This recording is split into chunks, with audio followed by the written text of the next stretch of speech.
Switzerland to visit our friends Mark and Michèle. We originally met them in 2017 through a website called Trusted House Sitters, and they trusted us to look after their house, their car, and their pets, Benny, Patch, and Kumar, who we fell in love with. And through the experience, we kept in touch with them and stayed friends. So we figured, since we were going to be in the area, you know, Europe, we thought we'd pop in and see how they are.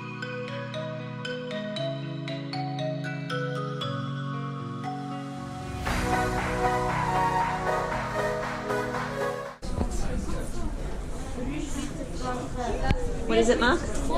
Entrance. It's the entrance. We made it to the entrance. And there's the gift shop.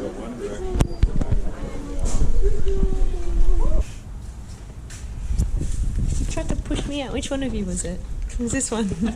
Push me out the window. That's why I said it would be a bit drafty.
Don't look down.